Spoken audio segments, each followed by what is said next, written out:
Hey everyone, welcome to Shelke's Lost Chapter. I've done a few runs on this stage and turns out that this stage is pretty straightforward in terms of the mechanics. They tried to make it tricky where you have to kill the minion before you can target the boss, but the minions are extremely squishy. They only have 2 million HP and would die in a couple of attacks. So to spice things up a little bit, I thought I'd try out a duo run featuring Shadow and Kain. And this run is obviously also going to be a no burst mode run, and it's also going to be a no summon mode run. It is that straightforward. On hindsight, I could probably also make do without the Laguna friend support, but the Desperado damage does add up over the course of the fight and makes the fight go a little bit more quickly. The idea here is pretty straightforward. I used a Lulu call on Shadow, mainly to enchant Kain with fire enchant, so that he will be able to maintain the orb throughout the course of the fight. And since Kain will be taking very few turns, I give him the General Leo LD call so that Shadow as a single target DPS character can greatly benefit from it. My Shadow is also pretty geared because he also has a 5/5 ultimate weapon and a blue high armor equipped. So at the start of the fight, I had Shadow quickly take out the minion by using his LD and wall throws, as well as the Lulu base and LD call, and then on Kain's turn I had him complete his setup by using the General Leo LD call followed by his own LD before I actually swapped Kain out for the Laguna friend support. This is, I think, the best time to bring in the Laguna friend so that you can apply Desperado quickly early on, and if you control your damage, you can also fit in the Laguna LD right here to inflict Laguna's LD debuff.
So Kain comes back here, and since he's already completed his setup early on, I just immediately have him leap into the air.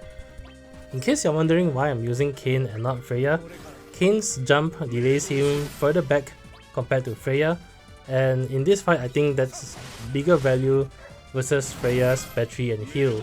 You don't even need any healing here because you won't be taking any HP damage anyway, and since Freya self delay is lower than Kain, she comes back far too often and quickly burns out the General Leo LD call, which isn't ideal. Whenever possible, try to let the boss and the minion get a turn. This actually benefits you because Shadow with his additional ability will dodge any and all attacks in this fight, and getting attacked by the boss will trigger the Wild Fang counter from Interceptor, as well as give Shadow 2 additional turns for free.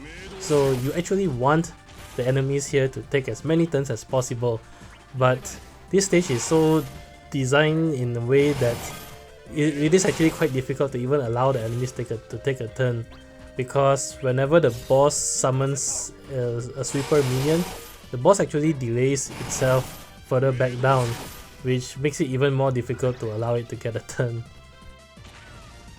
If you aren't too fast about using a full party, the third party member can obviously supplement Shadow and Kain's damage even further, so you could use another often damage dealer such as Freya or Cisne, or you could even use someone with a strong BT aura such as Garnet, and that will definitely make the fight go even more quickly. But as you can see, this isn't really required. Shadow and Kain being off synergy is really just more than enough to complete the fight. The only last thing I guess I should mention is I tried to space out Shadow's LD so that his LD buff will last throughout the fight, and you do need to reuse his Shadow Stealth S1 to get his frame buff whenever it expires.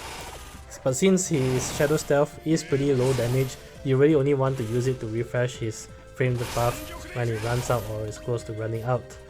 Try to use his free turns on his wild throw because you do need all the wild throw that you can get. I actually use up all his wild throws in the entire fight since that's the primary source of damage. His EX should also be used whenever possible unless you need to refresh one of his buffs because his EX is the highest damage dealing ability in the game. With that said, enjoy the rest of the fight.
へ参る。